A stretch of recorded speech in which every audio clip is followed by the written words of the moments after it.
पिछले वीडियो में हमने जाना था कि अरिहंत 7 प्रकार के होते हैं। जैन दर्शन में अरिहंत वे होते हैं जिन्होंने 4 घातीय कर्मों का नाश कर दिया हो। वे सर्वज्ञ बन चुके होते हैं परंतु अवधि तक शरीरधारी रहते हैं। उनके 7 प्रकार हमने देखे थे जो उनके कर्मफल, कार्य और लोक कल्याण कार्यों के अनुसार भिन्न है। आइए प्रत्येक को हम सरल हिंदी भाषा में उसका अर्थ समझते हैं। पहला, सामान्य केवली। ये वे अरिहंत हैं जो केवल ज्ञान को प्राप्त तो कर लेते हैं परंतु तीर्थंकर पद या लोक उद्धार कार्य नहीं करते। वे अपने आत्म कल्याण में स्थित रहते हैं, ना तो उपदेश देते हैं ना तीर्थ स्थापन करते हैं। इनका ध्यान अपने आत्मज्ञान में ही रहता है। दूसरा, तीर्थंकर केवली। ये वे अरिहंत हैं जो केवल ज्ञान प्राप्त करने के बाद तीर्थ की स्थापना करते हैं, अर्थात संघ, साधु, साध्वी, श्रावक, श्राविका की रचना करते हैं। वे धर्म का प्रचार करते हैं और असंख्य जीवों का कल्याण करते हैं, जैसे भगवान महावीर, ऋषभदेव, पार्श्वनाथ भगवान आदि।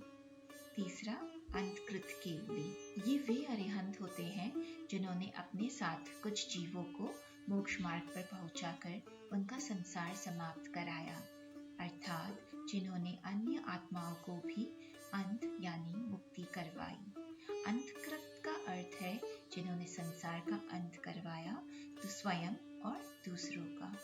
चौथा, उपसर्ग केवली।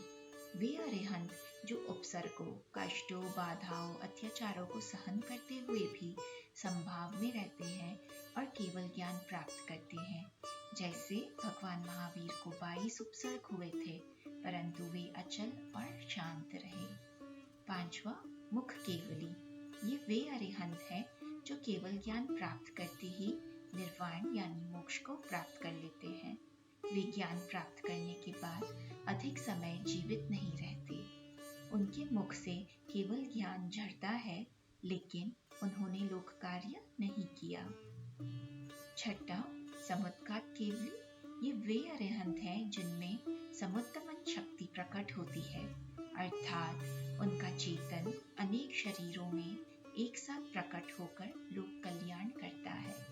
वे अपने तेज और ज्ञान से अनेक स्थानों पर एक साथ प्रभाव डाल सकते हैं। सातवां, अनुबद्ध केवली। ये वे आत्माएं हैं जो पूर्व जन्म में केवली हो चुकी थी और इस जन्म में फिर से केवल ज्ञान प्राप्त करती है, अर्थात पिछले जन्म में भी पूर्ण ज्ञान पाया था और अब फिर से वही अवस्था प्राप्त की है। अगले वीडियो में हम जानेंगे कि मंगल किसे कहते हैं। तब तक आप सभी बंधुओं को सादर जय जिनेंद्र।